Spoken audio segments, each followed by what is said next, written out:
Welcome to the Runna Podcast. I'm Coach Anya, an international marathon runner. And I'm Coach Ben, and one of the co-founders of Runna. Each week we'll be deep diving into the world of running, speaking to some inspiring individuals about their running journeys. Runna is the #1 rated running coaching service worldwide. We help hundreds of thousands of people all over the world train for any running goal. And if you want to try out Runna for free, you can try it out using the code Runna Podcast, all one word, to get 2 weeks of free access to the Runna app.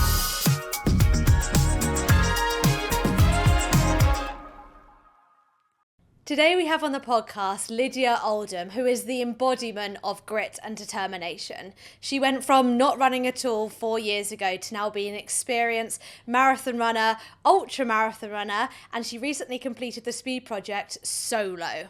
I'm so excited to hear about her mindset and her training and all the crazy challenges she has coming up.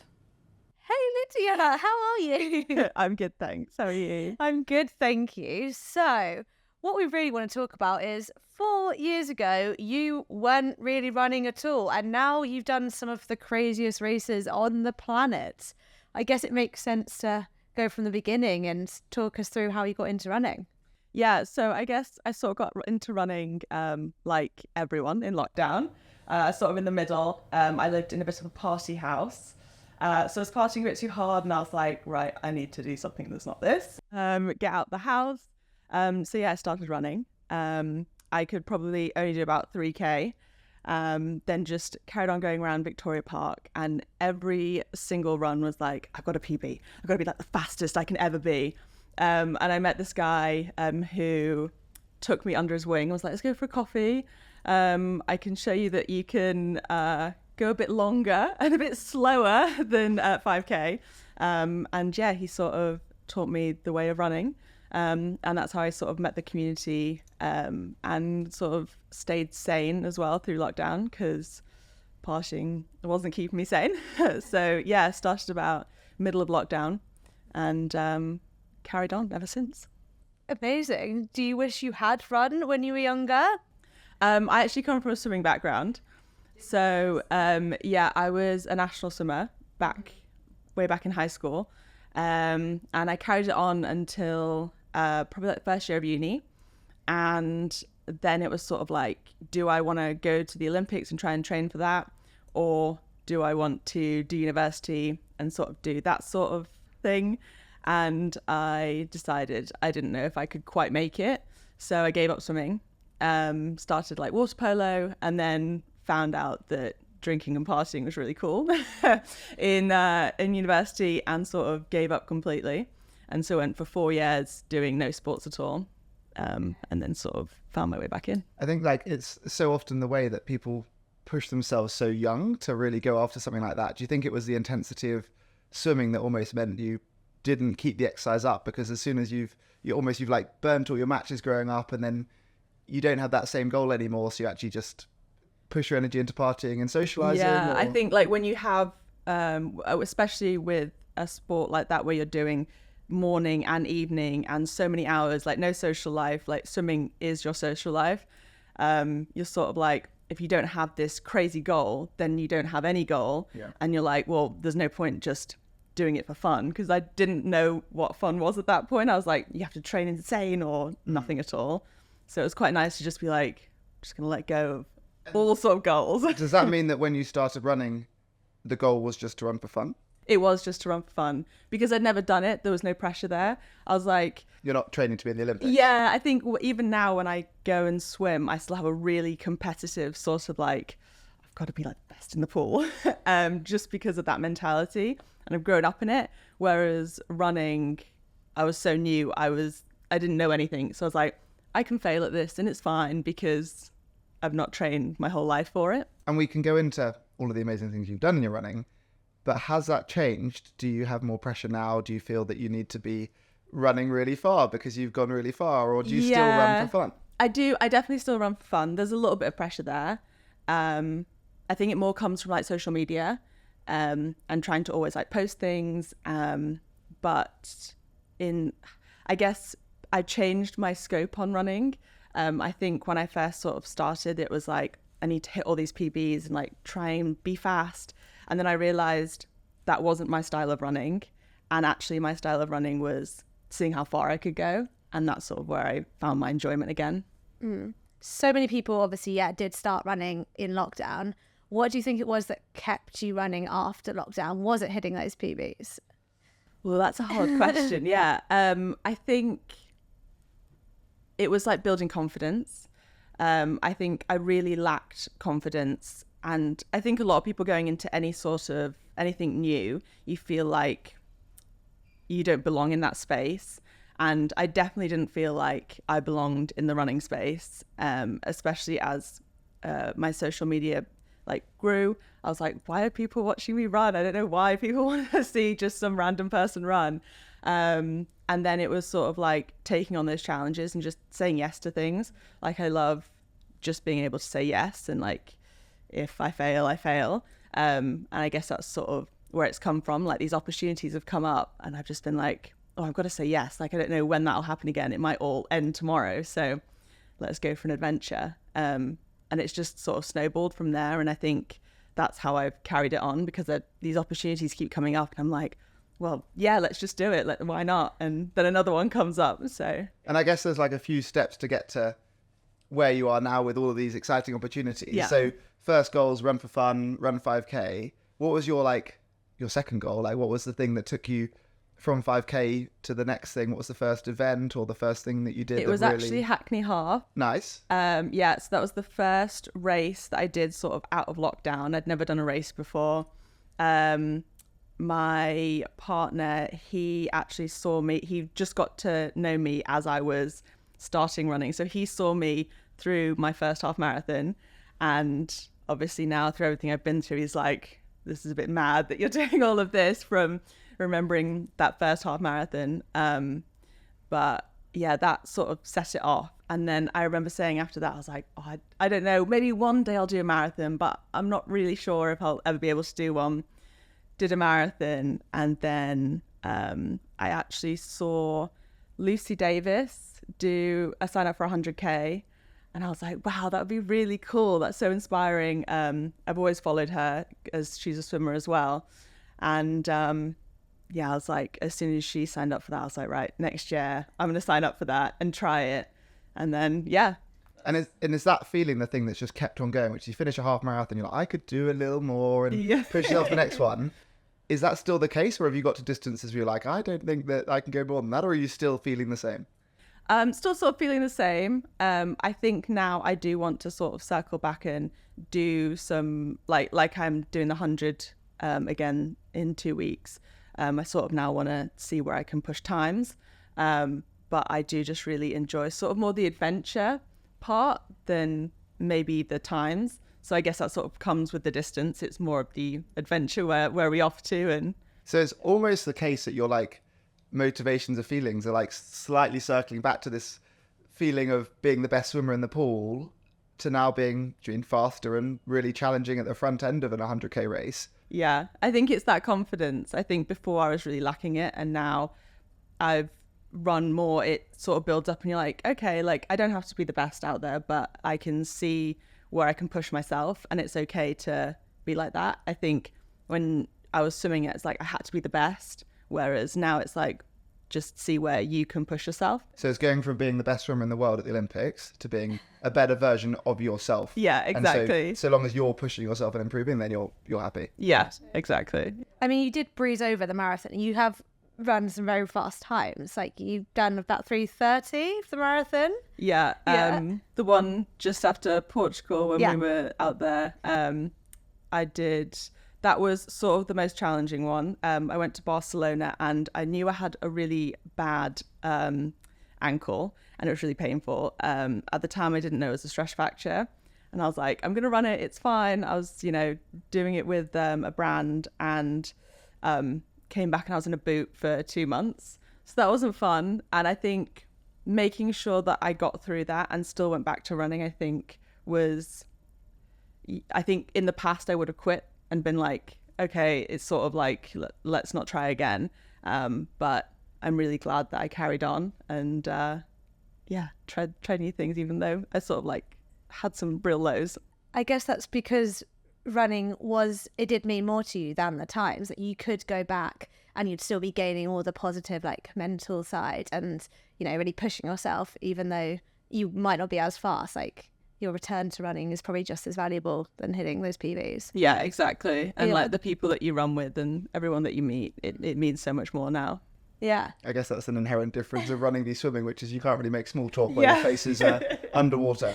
Yeah, exactly. Yeah, even though sometimes running is a bit lonely, especially when you're trying to get in insane distances and doing it all the time, swimming is even more of a lonely sport. Like you have the community like you do have running, but you're talking at the end of all your training, not constantly throughout. So it's a lot more of a community. And I guess like rests in between swimming sessions might be 10 seconds Yeah. before you'll head back down and do your next 100, which Yeah, is like exactly. not exactly in much time for a conversation. Yeah.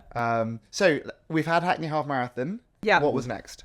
Then I think it was Copenhagen Marathon. How did that go? That was really good. A lot of my friends are from Sweden, so I had a couple of friends there cheering me on. They came over to Copenhagen, and that was really good because there was no pressure. It was my first marathon.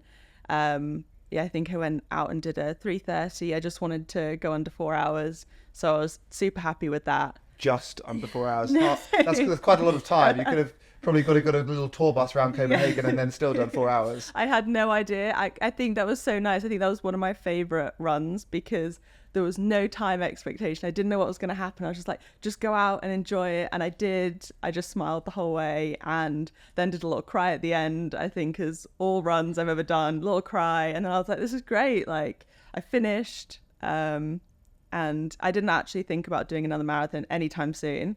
But it was one of those things where someone reached out and was like, would you do this run for us? And I was like, yeah, okay, let's do it. And that was the start of these ultra challenges. Yes. So yeah. what was your first ultramarathon?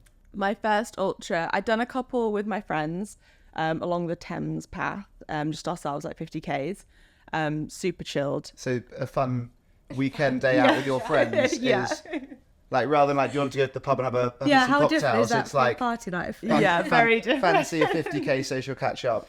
Yeah, we did that a couple of times, very different. And what would that entail? Is that you meeting up and just running out 50k and getting the train home? Or Yeah, so we actually get the train out there, so there's no sort of like, we got to come back. can't quit. Yeah, and we'd just take loads of snacks. We'd find little coffee shops along the way.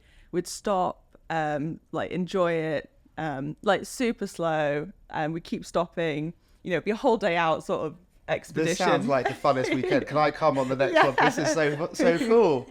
Yeah, it's super fun. And so I sort of had that, knowing that I could do 50. So I signed up for Race of the Kings.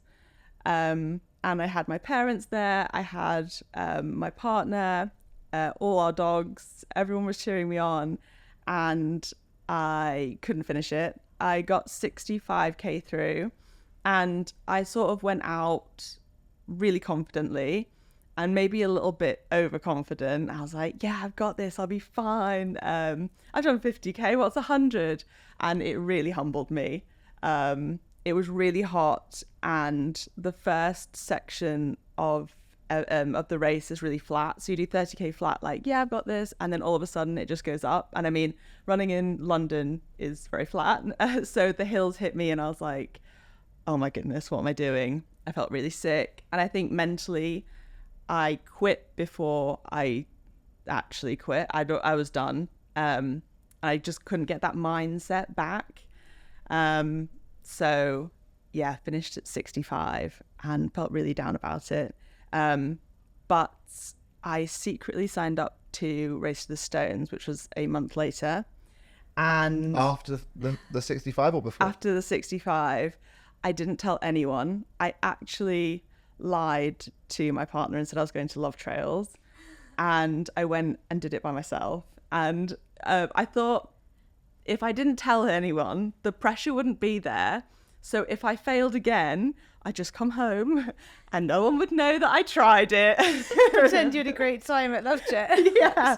But I then called him at 80k and I was like, right, please don't be angry, but I think This I'm is gonna finish. amazing.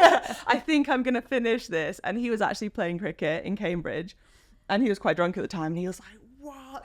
He was like, "If I'd have known, I'd have come." And I was like, "No, that's the whole point. I don't want you to come. I don't want anyone to know."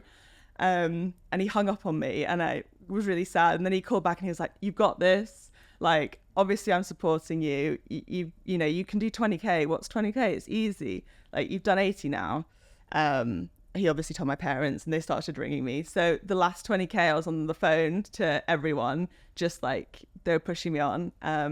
And that's how I finished my first 100. And the 20k flew by? It flew by. I think I have a picture with like, they have markers at every kilometre. I think And you're I took there a in like picture you're of there in every like kilometre. you're there like a call booth ringing the whole family. People are probably like going past like, God, what's she like yabbering on about? But yeah, it was amazing.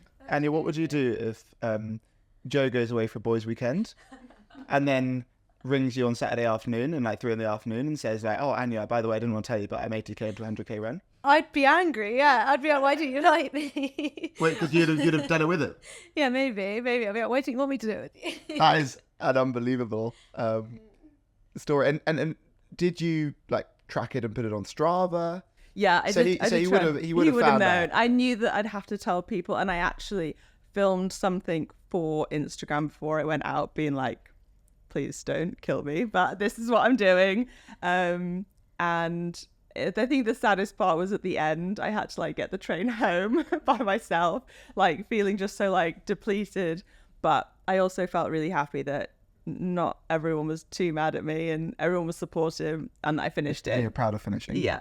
I think it also must show that you are running for yourself and to improve yourself rather than for anyone else. The fact that, yeah, you didn't actually want anyone else there. Like, so often I'm thinking about other people when I run, and that stresses me out, as you say. Yeah. Do you think that is the case? I think it was, because I felt really bad because I didn't want my parents to be angry that like, I didn't want them to think that their support had thrown me off or anything like that, because their support was amazing, like them having signs all the time. And it was a lot of pressure. And I think I put a lot of pressure on myself. I wanted to finish in a certain time. And I think that's silly for your first sort of ultra to put that sort of pressure on yourself. So if I could go back, I probably would have gone back to the mentality of that Copenhagen Marathon and just been like, just enjoy it, just have fun. Don't think about all these pressures. So that's what I sort of go into now whenever I do a race. Just go and enjoy it. Just have fun. And so practically, what did you do differently between the 65 and the 100 that you completed? Did you start off slower? Like, was there anything other than mentally feeling more relaxed? Did you start slower? Did you do anything differently, or did you just feel I different on the did inside? actually start a little bit slower, and I didn't think so much about time. So before I was like looking at my watch all the time and, you know, checking things, and this time I was like, just don't look at it. And I went in with just complete it. Like, it doesn't matter how long it takes you, just finish 100. And I think that mentality completely changed how I ran it, because when you're thinking about a time, or for me, if I'm thinking about a time, it just really stresses me out. And then I can't just relax into running. And I was like, just look around, look at the scenery. It's like a beautiful run in Oxford. Like, this is so nice. And you get to do this. And yeah. And you said at the start of the conversation that now you're thinking about getting a bit faster again. Yeah. How do you think about that? So yeah, my 100k last year was 12 hours and 17 seconds.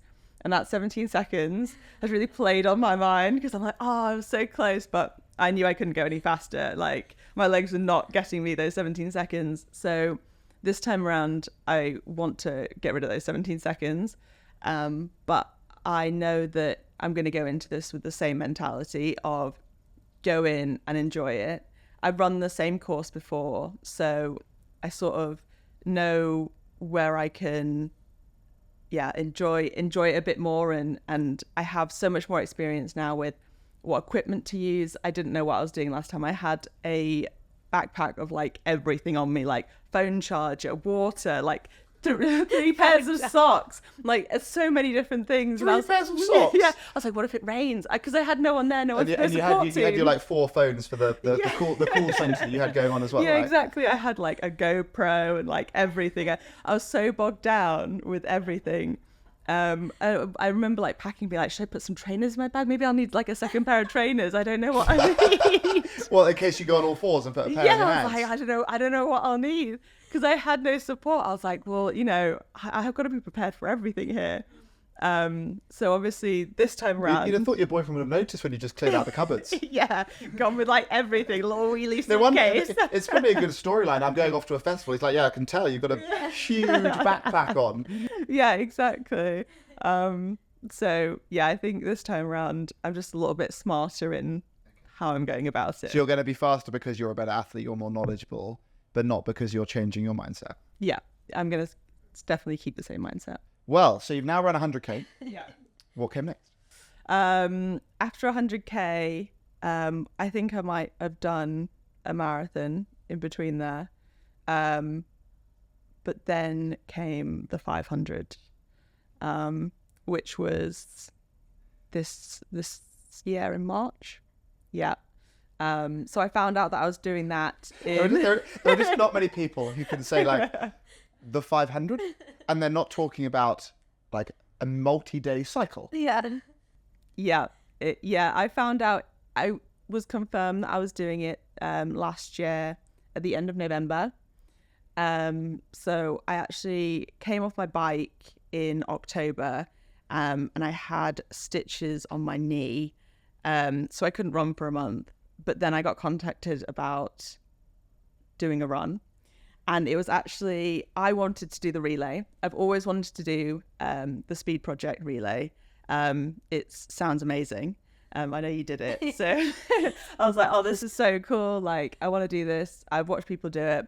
And Reebok, who sponsored me through it, reached out and they said, what runs are you doing? We want to help you do something. And I said, the Speed Project. Would you help me do that? Because obviously there is a lot of funding behind it. It's quite, it's quite a lot of money. And they were like, oh, yeah, that sounds kind of cool, but would you do it solo? Because I feel like there's a better story there. And I was like, oh, I've got to think about this. I haven't run for a month. Am I going to be ready? Could you ever be ready? Yeah, exactly. Am I ever going to be ready? And I was always like, well, is this opportunity ever going to come up again? Is someone going to believe that I'm going to do this? I was like, probably not. Let's just say yes and figure out if I can run this at the end of it. And did you believe that you could do it? When I started, I did. I think through training, I went through a lot of stress. There was a lot of stress built in the build up to it because of you got to plan your own route. I had to plan paces, and also making sure I had like photographers, and I was the person completely organizing every single aspect of it. The team in Reebok were in Italy, so they weren't out there. So there was a lot of pressure alongside the running, which I sort of didn't know that I was going to be taking on. But it also gave me full control over everything. So I knew that if anything went wrong, there was no one else to blame but myself, which was kind of nice, a little bit stressful. But then when I started, I was like, you just have to believe that you're going to do it.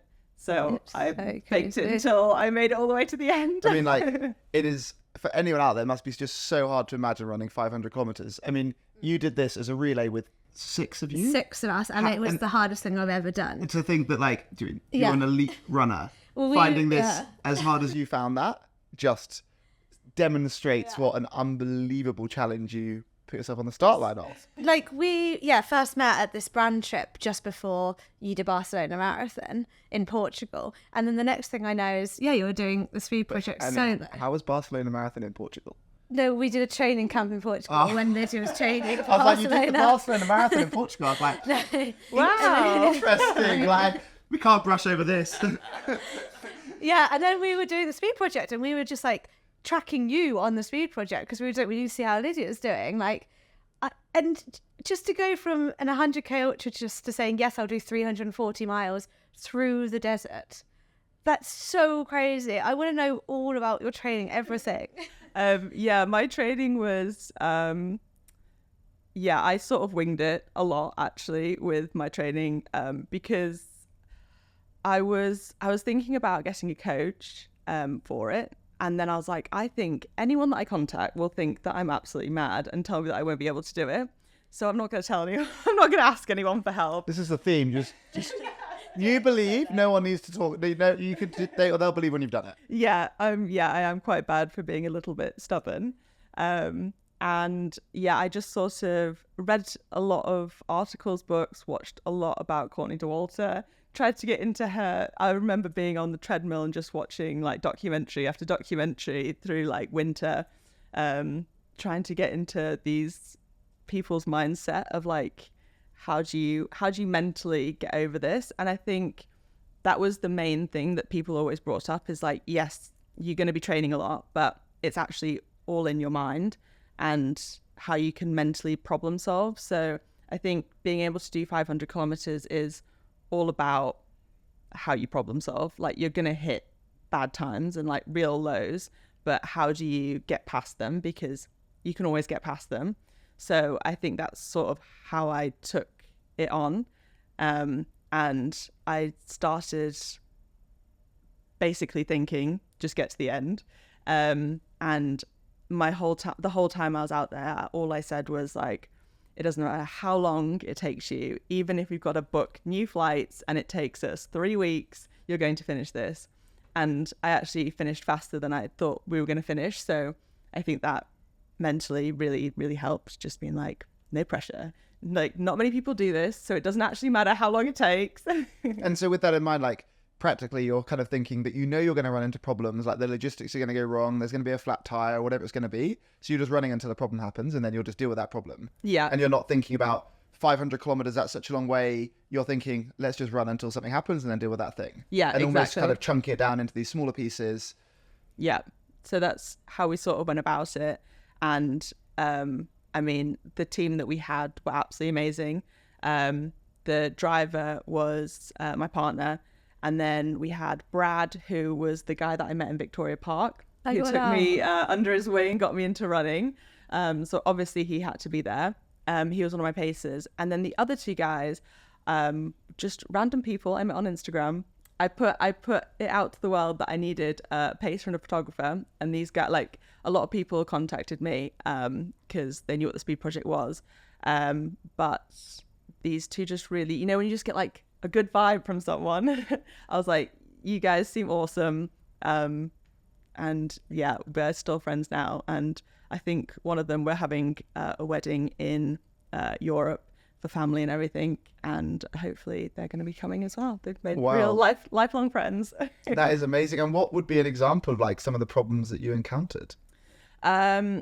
Luckily, we didn't actually have any problems with our van or anything like that. I think the major thing was my ankles. My ankles blew up to crazy swelling. I think actually the day after, I had like muffin tops on top of my ankles. I've never seen an overhang on an ankle. So it's like a cankle gone too far. Yeah, gone way too far. I was terrified that I'd get on the plane and like my ankles would just explode. But we survived. But major problems I sort of came up against would be I did a section which is called like the power line, which is where we only had an RV. So the RV, I sort of said goodbye to the RV knowing that I'd have to do 67k unsupported and then see them again. And in my head, when I planned it, I was like, yeah, 67k, I'll be okay. We'll walk it. It'll be fine. We'll just enjoy it. And the terrain, I don't think I was prepared for. Well, that's like the desert bit. Yeah. And it was, did you go through? No, so I didn't do Powerline because we needed the support vehicle as much as possible. I can't imagine just like having no support for that amount of time. But also the confidence to be that 67k is, you know, it's 67k, I'll be fine, see you in a bit. You didn't run 4 years ago. See you in a bit, honey, just up the road. Yeah, I think because I knew how much in comparison to the rest, I was like 67 should be fine. But yeah, we couldn't run any of it because it was either really, really rocky terrain or it was like sand on a beach. We didn't take enough food and we didn't take enough water. And my pacer, Tyson, who I think he'd only run 50 miles, that was the longest ever run, did the whole thing with me through that section. And he was absolutely amazing. Like, we talked when we needed to talk. He was silent when we needed to. But by the end, the last 10 miles, we were hallucinating really badly. And we'd gone past a couple of people that had pitched up tents and were sleeping, some of the other solo people. And we were like, yes, like it was kind of like nice motivation to be like, we're overtaking people. Woo! Yeah, we left at 7:00 at night. And I remember like waving goodbye to Ollie. Head torch as well. It was actually a full moon. So we were really lucky that it was the one night that it was a full moon and there was no wind. So we could take off our head torches. We did the whole thing with no head torch, which was really beautiful from what we could see around us. But it also helped our eyes like not be too tired because the head torch really makes you quite tired. But yeah, by the end, I think I must have seen our RV about 7 times. I was like, oh my God, it's there. I can see it.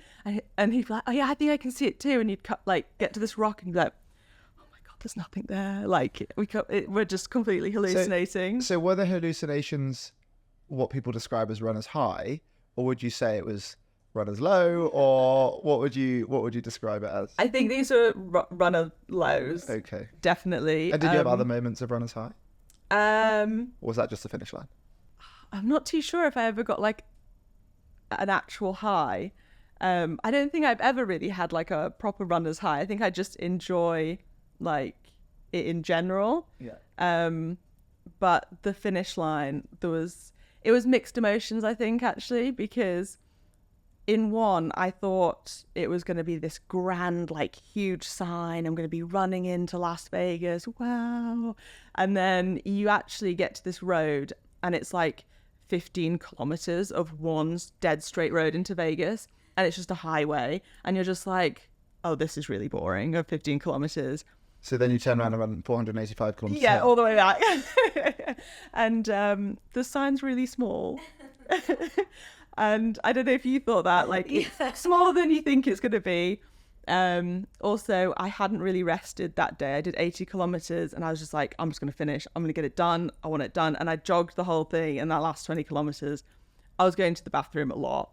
I was being sick on the side of the road. It wasn't a pretty sight, that last 20. And then you get there and it's amazing, like the highest of highs. And then you're like, right, you're done. And you're like, kind of like, oh, right, okay. And then my body sort of went into shock and I had to like get carried out. And I was like, yeah, that was it. And it was over. And you're like, oh. And then you're in Las Vegas and it's not being out in the desert. It's not that beautiful scenery. And you're like, oh wow, like really hitting home where we are. And you're just like a bit down because you're like, I want the adventure to carry on. Like, I don't want it to end. But the adventure didn't finish. You got married? Yes. So this is actually really sad. We didn't officially get married, which is the worst thing in the world. We went to go get married and in Vegas. This is at the end. Yeah, in Vegas. And are you kind of like hobbling with your overgrown ankles? Yes. You had the veil. You had everything. Yeah, so I actually ran the last bit with a veil on, in like white because I was like, I've got to like end this, with a big bang. But I actually got a mobility scooter. And then we went and got one of those, comical margaritas. So I was like whizzing around in this like little, this was the next day. I did actually sleep and have a bath and like shower.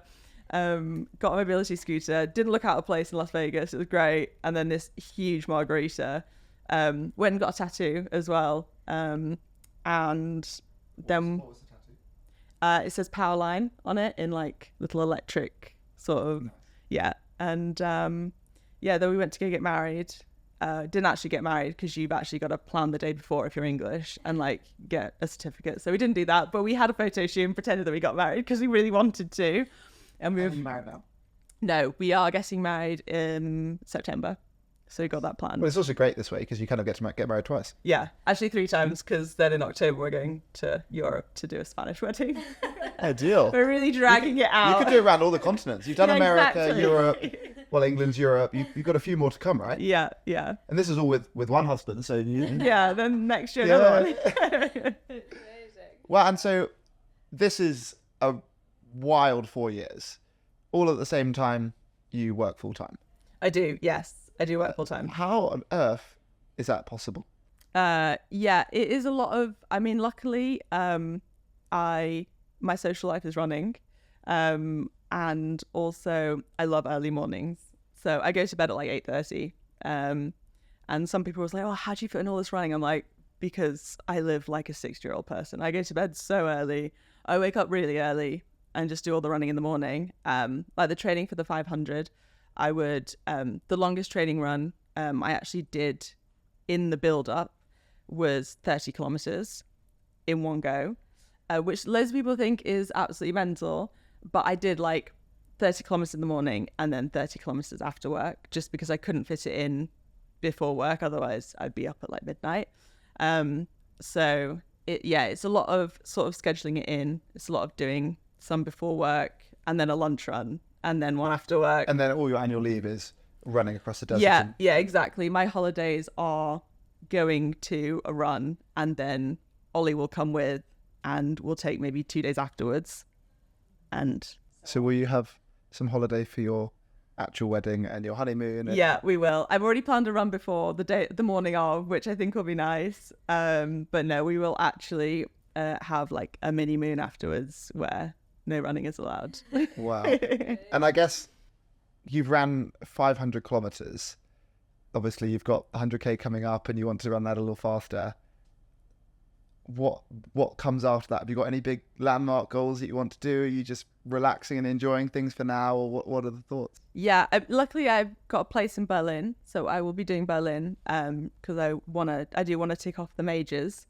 But the project that is currently in motion, I won't tell you too much about it because I can't, but it'll Exclusive. be the beginning of next year. And it will be longer than the speed project. Oh, awesome. And it is in Europe, and I'm trying to do a fastest known time. Wow. But yeah, it'll be announced later this year or next year. That's so exciting. Wow. It's crazy. Wow, what an amazing roller coaster. With that in mind, shall we segue into Steph's tip of the week? Yes.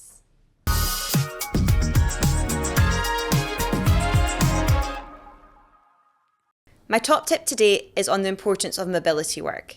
Mobility work is not us runners' favourite thing to do, but it will really help loosen off any tight areas and improve your flexibility. This week, whilst you're watching TV, just try 10 minutes of strength and conditioning 2 to 3 times, and you'll really feel the benefits going into your next session.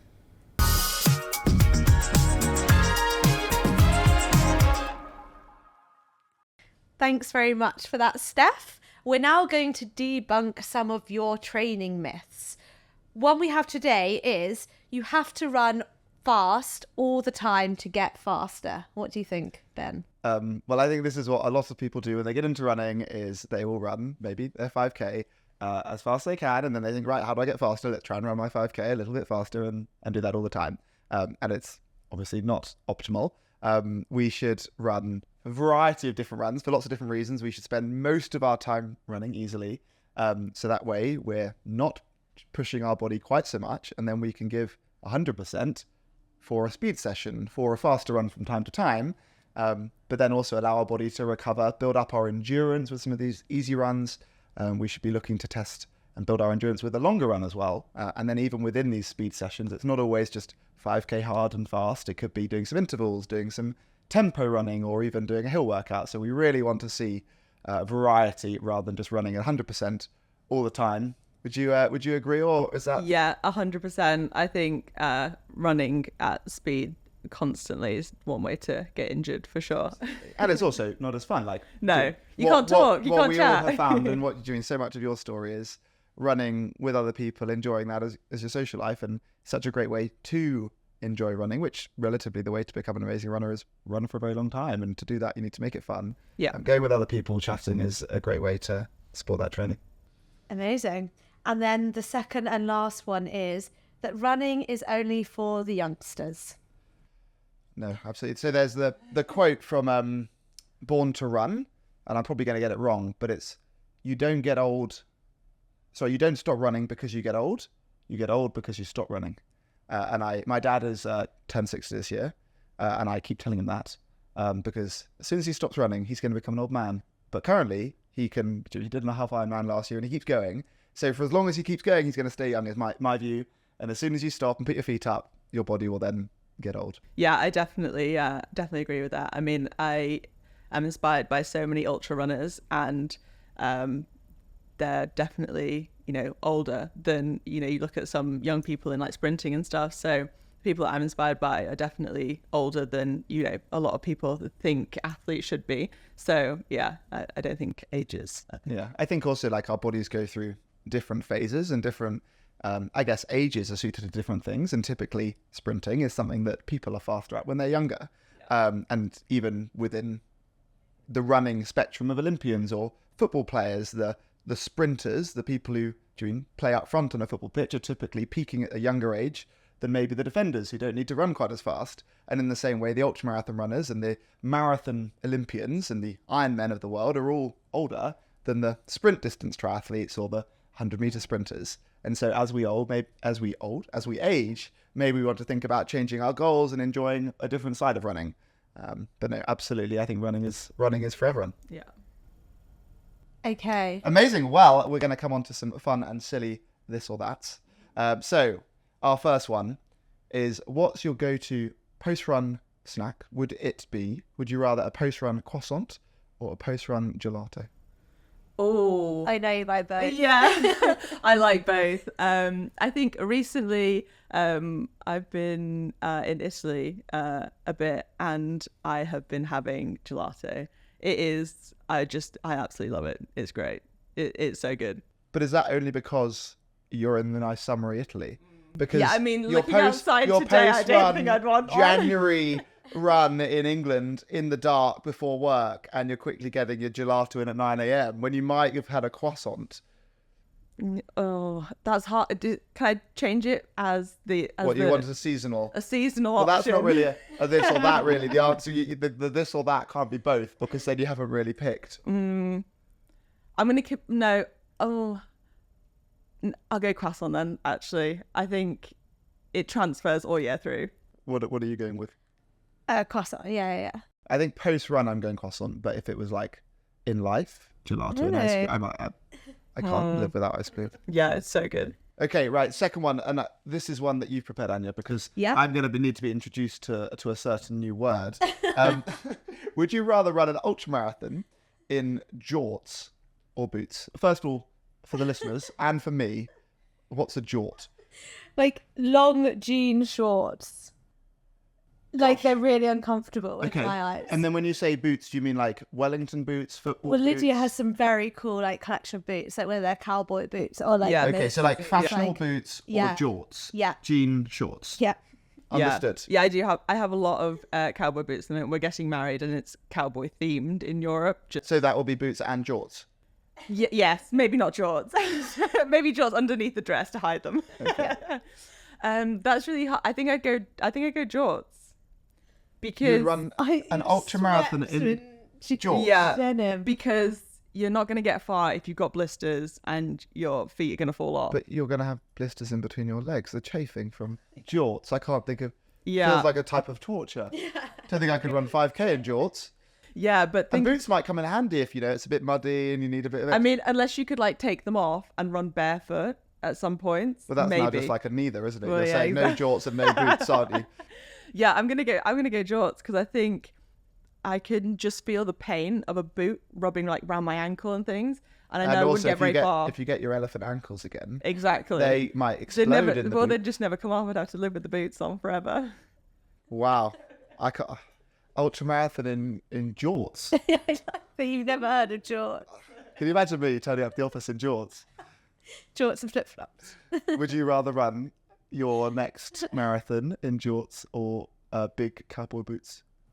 Oh, a marathon is different to... Oh, no, it's boots. It's boots. You're doing boots? Yeah. Are these like knee-high boots? Are they? I'm thinking like cowboy boots, Okay, which are pretty like. I'm going to try and find a Cowboy boots are like kind of just above the ankle and like all pointy and Yeah, the leathery. pointy ones, okay. the little Cuban heel and everything. You That's probably what I'm imagining. You probably get quite a lot of extra cheers running your marathon or your ultramarathon Yeah. in your cowboy boots. So, whereas Yeah. I don't think everyone will get behind the jorts in the same way. But if I was running, like, I've got some, was it Bloodstones? Those sort of like walking boots. I'd definitely choose those. Those are comfy. But They're boots. yeah, they're so comfy. They could be classed as, they're like made for walking, aren't they? One of my best friends always wears basically man leggings that look like jeans. That if you wore man legging jeans jorts combo, that would be a clever way to get away That with would be this situation. comfortable. But that's kind of like your walking There is boots actually a cop out. brand out there that does running shorts that look like jeans. I was just glad I've seen swimming. Yeah, I'd definitely wear those. I've seen swimming trunk jorts before, not knowing they were jorts at the time. Yeah. Obviously they were just swimming trunk jeans. There we go. That was a great education. It's like myth busting third time round. So our third one. Would you rather never ever have coffee again, or never get another tattoo? Oh, that is really, really difficult. I have like 7 coffees a day. But I do love tattoos. I'm getting one this Friday as well. So, I'd have to go no more coffee. I'd have to live on tea. Oh. Can I exchange it for tea? Yeah, I can tea's still- fine, tea's fine, tea's fine. Really? Yeah. What I about- really love tattoos. In your fastest known time, you literally can't have a coffee now. You get a tattoo at the finish, but you cannot have a coffee. I'm going to commit to it. Yeah. I think I'd be really sad if I couldn't get another I tattoo. guess you could just wake up and have tea. Yeah. Did you do sometimes that I do feel a bit more sad that day, but When you have tea. yeah. Did you have coffee on the speed project? I didn't actually have as much as I usually would. Yeah. Just because we didn't have a kettle. So I was like trying to make ice ones and we didn't have like anything. But if we ever went past the McDonald's, all the guys knew that they had to stop and get me like a couple cups. So yeah, we did have some, but not enough. Wow. Yeah. So you're going to be running a marathon with lots of tattoos and jorts Yes. with coffee. Yeah. No coffee. No coffee. Maybe I just have loads of Morton gels with caffeine. Sounds pretty smart. Well, Anya, do you want to tell us our embarrassing story that we've been sent in? Yes. And for anyone who wants to send us in your embarrassing story for next time, send it to podcast@runner.com or send us a voice note on Instagram. Obviously, you've got any very embarrassing stories, you can tell us afterwards. Yeah, I have to think of some. Right, Anya, when you're ready. Okay. Years ago, I got lost running late at night in Peckham. I ended up running through Nunhead Cemetery, Brockley Cemetery, and Camberwell Cemetery. I have no idea what impression my Strava map must have given. Wow. You do find yourself in some weird places when you just get lost running. Do you have an embarrassing running story that you want to share? You don't if you don't have to if you don't want I to. don't know. I probably got loads, but not one off the top of my head. Okay, no. we'll let you off. Yeah. Well, with that in mind, we ask our final question of the podcast. So another slightly silly one. You're at the start line of your fastest known time coming up. Actually, it's probably a bit mean because that's a really long one. You're at the start line of your 100K. Mm-hmm. You're completely naked, but you can bring 3 things. Okay. But what are you bringing? Are you bringing jorts or cowboy boots? Or what are your 3 things? My 3 things.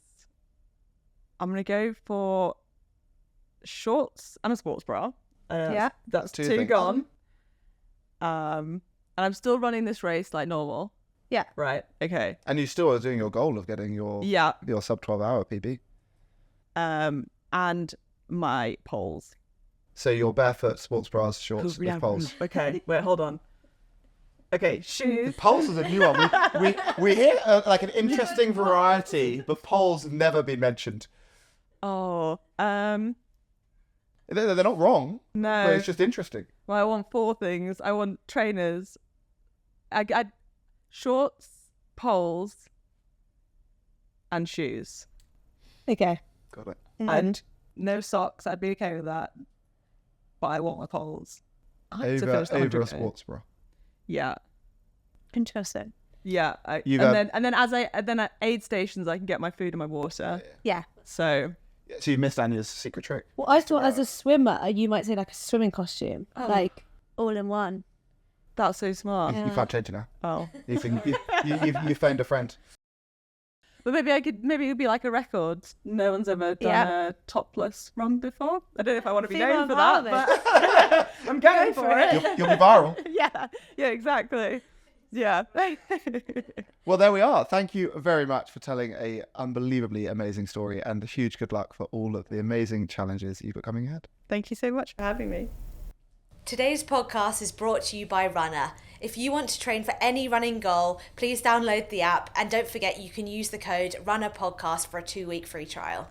If you enjoyed today's episode, please like, share, follow, do all of that nonsense, and we'll be back here next week. And if you want to be featured, send us your embarrassing running story. Either send us a voice note on Instagram or send us an email to podcast@runner.com so that we can have a good laugh at your expense in Runner HQ and share it on one of the next episodes.